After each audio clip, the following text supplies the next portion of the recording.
comment peut-on devenir capitaine d'industrie à partir de zéro? Elle est réelle. Donc, je demande à tout le monde de bien écouter mon histoire qui est réelle. Je suis quitté dans mon village natal, Kouira, à 7 km de Mouroudia. Mouroudia, c'est le village de M. Sori Makangile, en 1984. Et je suis arrivé ici à Bamako. En ce moment, le transport de mon village à Bamako, ça faisait 2500 francs CFA. Et je devais aller à la Côte d'Ivoire. Avant d'aller, je suis allé, comme on appelle, aide-maçon, dans un chantier de construction. On me payait 500 francs par jour. Pendant un mois, ça fait 15 000. Quand j'ai eu les 15 000, et je devrais aller en Côte d'Ivoire, comme je ne connaissais pas la route, mes frères étaient là-bas avant. Il y a un militaire qui est de Mouroudia, qui partait pour chercher les affaires de l'État au niveau de la Côte d'Ivoire. Donc il m'a dit qu'il peut me prendre, mais d'aller l'entendre. En ce moment, c'était Daoudabougou vers l'ambassade d'Algérie. Et en ce moment, tout était noir. Et lui-même, il ne sait pas à quelle heure le convoi peut arriver. Donc, je n'ai pas dormi la nuit. Je suis allé m'arrêter là-bas depuis 1h du matin. Et le convoi, le premier convoi, on commençait à venir à partir de 5h. Et lui-même, c'est à 5h30 qu'il s'est arrêté à mon niveau et il m'a embarqué dans son véhicule. Et voilà comment je suis arrivé en Côte d'Ivoire, en 1984. Arrivé en Côte d'Ivoire en payant le transport, il me restait 5 000 francs CFA. J'ai pris ce 5 000 pour aller acheter les affaires de cirage, pour cirer chaussures, en parcourant les différents quartiers d'Abidjan.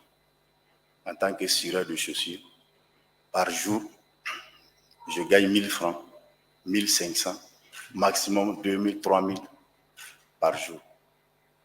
J'ai fait à peu près 1 ou 2 ans dans ce métier. Après ce cirage de chaussures, comme toujours les élèves, je me suis converti à acheter les livres d'occasion et pendant la rentrée, je vends ce livre. On appelle ça librairie par terre.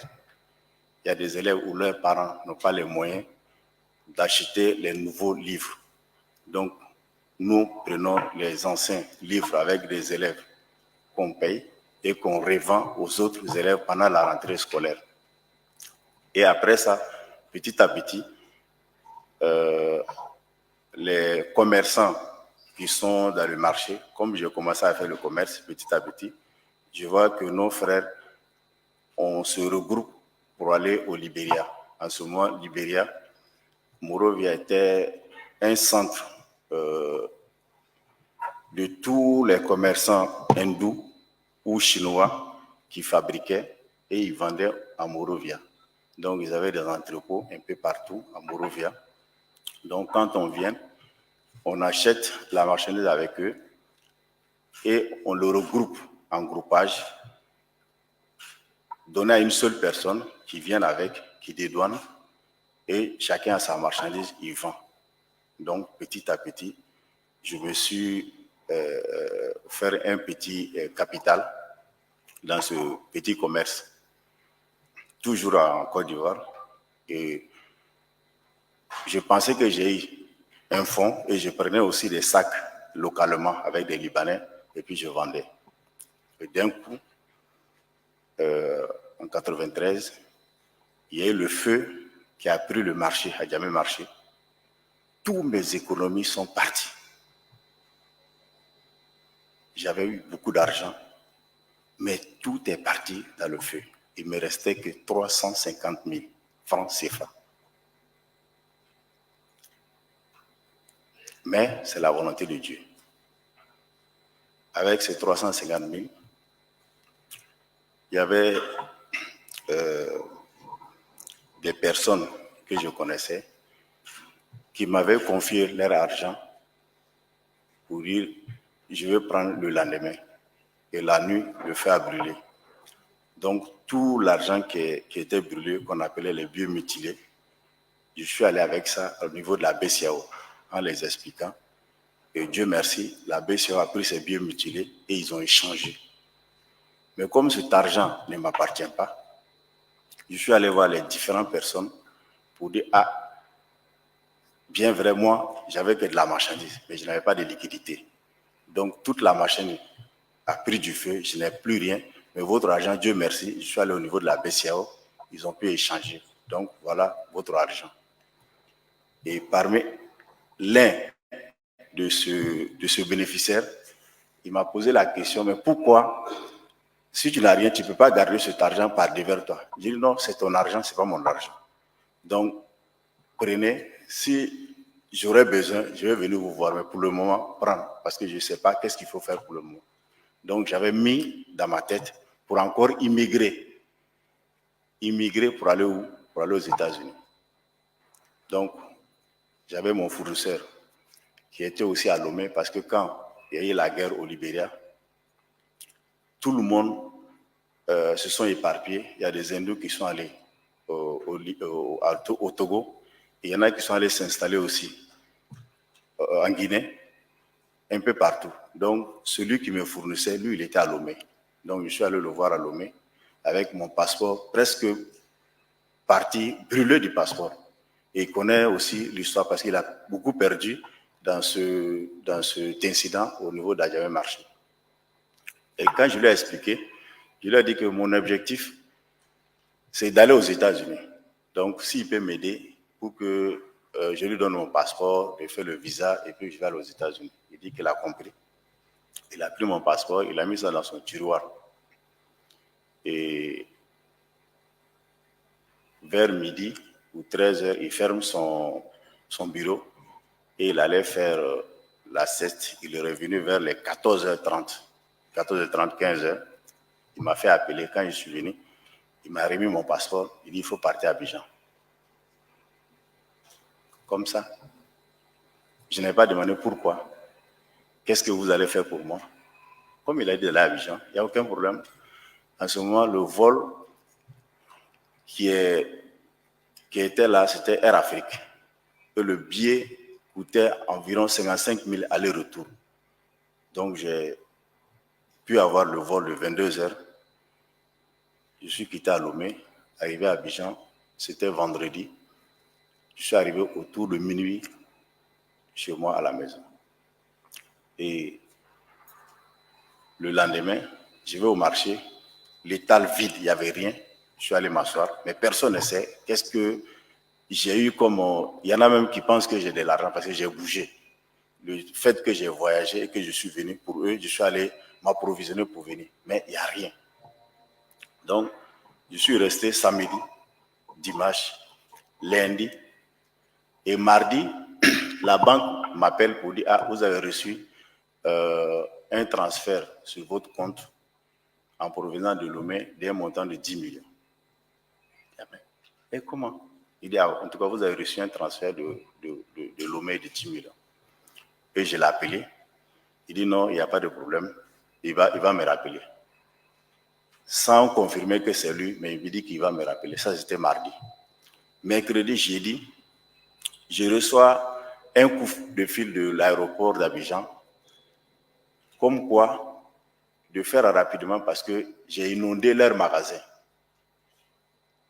Et il m'a fait venir des conteneurs par avion, cargo, qui sont venus au niveau de l'aéroport d'Abidjan pour que je vienne enlever. Donc, la personne par qui aussi, celui qui m'avait confié son argent, c'était une femme douanière qui partait aussi au Brésil. Elle a vendu, elle ne veut pas rentrer l'argent avec elle chez elle à la maison, elle m'a confié. Donc, quand les marchandises sont arrivées, elle aussi était au niveau de l'aéroport, je suis allé la voir pour dire, ah, voilà ce qui s'est passé. Vraiment, je voulais aller à l'Exode, je suis allé voir mon fournisseur à Lomé, voilà ce qui s'est passé. En ce moment, l'administration ou la douane en Côte d'Ivoire, ce n'était pas compliqué. Et elle aussi, elle ne sait pas comment il faut faire pour me rendre heureux. Donc, elle a pris mes documents, elle a pris la LTA, elle allait voir son directeur général, lui expliquer le problème, qui aussi à son tour m'a accordé une exonération de 3 mois sur tout ce que je vais importer. Donc, pendant ces 3 mois, avec les différentes importations que j'ai faites, parce qu'en ce moment, il y avait une crise de la marchandise. Personne n'avait de la marchandise dans le marché. Donc, dès que vous sortez la marchandise, vous envoyez ça au niveau du marché. Avant même que vous venez avec ça au marché, vous avez déjà votre argent. Donc, au bout d'un certain temps, j'ai oublié même qu'il y a le feu qui a brûlé le marché. Donc, pour les gens, j'ai beaucoup d'argent. Il y en a pour d'autres même, c'est la comédie que j'ai jouée. Pour d'autres, je n'ai pas eu aucun problème, mais tout ça, c'est le fait de Dieu. Donc, j'ai continué à travailler avec cet hindou. Et en même temps, le même hindou, il m'a donné le contact de ses frères qui se trouvent au niveau de la Thaïlande, qui faisaient aussi les mêmes choses. Donc, je suis allé en Thaïlande pour voir ses frères, pour pouvoir m'approvisionner. Mais à cette période, ses frères, le montant que moi j'avais, qui pour moi est beaucoup d'argent, mais pour eux qui n'est rien. Parce que quand je vais dans leur bureau, je peux faire toute une journée, je ne peux même pas voir le commercial pour pouvoir discuter avec lui. Parce que lui, ils sont occupés avec les clients arabes, avec les clients venus d'autres continents, qui prennent des différents cargaisons. Il y en a même qui payent des bateaux avec eux. Or, pour moi, c'est un colis qui va partir en groupage. Donc, il n'a pas mon temps. Mais je ne me presse pas. Tous les jours, de mon hôtel, je prends taxi moto pour aller dans son bureau. Je reste jusqu'à ce qu'il finisse avec ses importants clients et puis après, il s'occupe de moi. Et j'ai commencé aussi ce business-là, petit à petit, au niveau de la Thaïlande. Par rapport à ce business, c'est là que j'ai connu mon jeune frère, Ibrahim Diawara, qui est ici, qui aussi était tenancieux.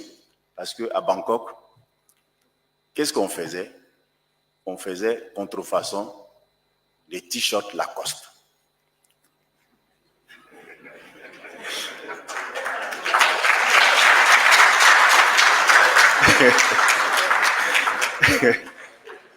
Et c'est Ibrahim qui s'en chargeait parce qu'il n'avait peur de rien.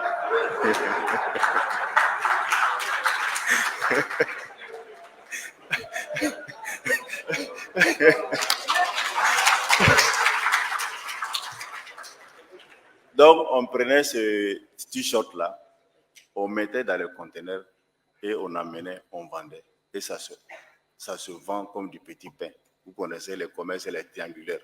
Quand j'entends les gens dire c'est chinoiserie, c'est contrefaçon, c'est du pipeau. Puisque mes propres Lacoste que j'amène de la Thaïlande, elles sont vendues à Paris. Mes propres Lacoste que moi j'amène en Côte d'Ivoire, on vient de m'acheter ce même Lacoste-là. On va les vendre à Paris. Et après, Lacoste, qui ne peut pas aller s'attaquer aux gens de la Thaïlande, viennent maintenant au niveau du marché de la Côte d'Ivoire pour venir nous traquer, pour venir ramasser tout ce qu'on a comme stock. Parce que pour eux, c'est la contrefaçon. Pour eux, on ne doit pas le vendre. Mais vous, vous êtes jeune, le business n'est pas facile. Quand quelqu'un vous dit que dans le business, on peut avoir de l'argent comme ça, ce n'est pas vrai. Il faut te battre. Et je me suis battu. Aller voir des avocats qui ont montré pour dire que nous, on n'a pas d'industrie, nous, on ne fabrique pas, nous, on importe, on a payé les droits de douane, on le vend. Donc, s'il y a saisi, il doit le saisir à Bangkok, mais pas en Côte d'Ivoire. On a eu gain de cause.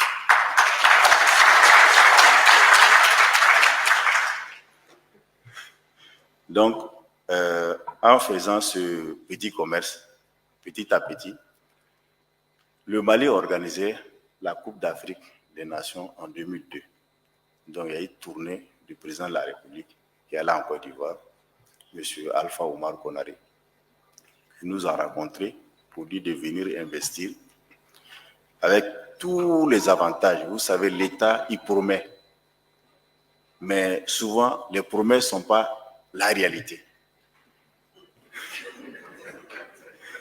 Donc, je me suis adhéré, je suis venu au niveau de l'ACI. J'ai eu le terrain que j'ai acheté et je vais faire un hôtel pour pouvoir faire la CAN. Et quand je suis arrivé, mon frère même qui est assis, qui était le président du comité d'organisation de la Coupe d'Afrique des Nations, M. Sori Magangele, et mes dossiers sont arrivés, il dit, mais mon frère, il faut être réaliste. La Coupe d'Afrique, c'est dans 1 an. Et comment vous allez faire un hôtel et puis finir dans 1 an? Ce n'est pas possible, on ne peut pas vous donner l'exonération. J'ai dit, il n'y a aucun problème. Si vous me donnez, je suis preneur. Si vous ne me donnez pas aussi, ce n'est pas grave. Mais je vous dis que mon hôtel va être prêt pour la CAN. Tout le monde dit, mais lui là, c'est un rêveur. Il ne peut pas. Il n'y a pas de souci. J'ai commencé les travaux. Au bout de 10 mois, l'hôtel est terminé, résidence Comé.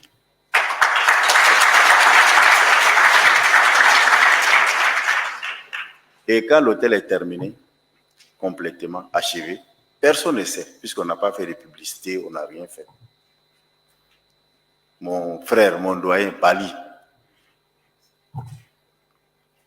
merci pour ton encadrement, merci pour tes conseils, parce que quand je venais, c'est chez lui qu'on descendait, d'abord au Grand Hôtel et après à Zalaï. Donc, l'hôtel déjà fini, les premiers clients qu'on a eus, c'est les Sud-Africains qui sont venus pour pouvoir faire les pylônes de l'assoutellement, pour les aider au niveau de la communication. Quand eux ils sont partis, nous on ne connaît pas, on n'est pas dans le domaine, on ne sait pas comment il faut avoir des clients. Donc, les premiers, quand la CAN a commencé, puisqu'on n'a pas fait de réservation, on n'est pas rentré dans la réservation de Kokan. Donc, le premier client qu'on a eu, c'était un Tunisien qui travaille au niveau de la FIFA, qui est venu sans réservation, qui allait à l'hôtel Azalaï. Et ils ont dit qu'il n'a pas de chambre, puisqu'il n'a pas réservé. Il dit, ah non, lui, forcé, il faut qu'il reste là-bas. Il a pris ses bagages, valises, et puis il est resté au niveau de la réception. Donc, je pense qu'il avait un chauffeur qui le conduisait. Et le chauffeur lui dit, ne te fâche pas, viens. J'ai vu un nouveau coin, je vais vous présenter. Et par hasard, le gars est venu. Quand il a vu l'hôtel, il dit, bon, le chauffeur d'aller prendre ses bagages pour venir. Donc, lui, par rapport à lui, on a eu tous les officiels de la FIFA, c'est-à-dire Blatter, Platini, Issa Hayatou, tous les gens qui sont venus de la FIFA, là, ils ont pris l'hôtel. Voilà comment nous, on a pu avoir les officiels de la CAN. Et comme je dis dans les business, c'est pas facile, hein? Les jeunes. Après la CAN, toutes les recettes qu'on a eues, au bout de 2 ou 3 mois, on a tout bouffé. Donc, il faut faire face aux charges, il faut payer les salaires, il faut entretenir l'hôtel. Mais il n'y a rien, il n'y a pas de clients. On se lève là, il y a 2 ou 3 clients, c'est tout. Il n'y a personne, puisqu'on n'est pas dans le métier, on ne connaît personne, on n'a pas communiqué ni rien. Nous, c'est la CAN seulement. Après la CAN, c'est fini. Pendant la CAN, on a eu beaucoup d'argent. Mais après la CAN, qu'est-ce qu'il faut faire? Donc, l'hôtel est resté, il n'y a rien. Et moi, ce n'est pas mon métier. Moi, mon travail, c'est import-export. L'hôtellerie, ce n'est pas mon métier. Donc, on est resté. La directrice que j'avais, un beau matin, elle m'appelle et dit, Monsieur Koumé, il faut que je vous voie, il faut que vous venez. Je prends l'avion, je descends à Bamako. Elle dit, ton hôtel, je ne peux plus parce qu'il n'y a plus d'argent. Et je rends ma démission. Je dis, il n'y a aucun problème. Quand elle a rendu la démission, elle est partie. Dieu merci, Sofitel fermé aussi pour rénovation. Donc, il y avait le DG de Sofitel, qui était un Français, que je suis allé voir pour pouvoir le recruter pour gérer l'hôtel. Au départ, il a dit non. Mais la différence entre les Français et puis nous, c'est la femme qui décide. Il me dit, bon, il y a ma femme que je vais vous mettre en contact. Dès que la femme a vu l'hôtel, elle dit, il n'y a aucun problème. Ils sont preneurs. Et qui est ami aussi à Awa, Jean-Pierre Carrière, qui a pris l'hôtel. Au bout de 3 mois, le même hôtel où on avait 0 client, le même hôtel sans réservation, vous ne pouvez pas trouver chambre. Il est devenu un hôtel de référence. Et ça marche très bien. Et c'est à la suite de ça qu'on dit on va agrandir l'hôtel. Pour pouvoir l'agrandir, on a commencé à acheter les terrains tout à côté. Tous les terrains qui étaient à côté, on a tout acheté. Jusqu'il y avait quelqu'un qui avait fait son immeuble au bord de la route, R+2, mais inachevé. Donc, quand on dit c'est Comé qui veut l'acheter, aujourd'hui, il va de ce prix. Quand on va chez le notaire, il dit non, j'ai changé d'avis. C'est surenchère. Mais comme nous, on veut, son prix, c'est notre prix. Jusqu'à ce que lui-même ne pense pas que le prix qu'il va avoir, quand il a dit ça, on a acheté, on a cassé, on a ajouté pour faire l'extraction de Radisson, de résidence commune. C'était, au départ même, c'était résidence commune. Donc, au moment qu'on était en chantier, dès qu'on a fini presque l'hôtel, c'est là que les Sud-Africains, il y a des Sud-Africains, Protea, qui sont venus, je crois qu'ils voulaient faire projet avec quelqu'un d'autre au niveau de l'ACI. Il a logé chez nous et il a posé la question si on est intéressé par la gestion d'un groupe international. On lui a dit oui. On a commencé les discussions avec lui. Et on allait même en Afrique du Sud plusieurs fois. Au cours de la discussion, il dit, bon, pour qu'on prenne votre hôtel, nous, on est obligé de faire notre étude de marché, qui n'a rien à voir avec vous, votre étude de marché.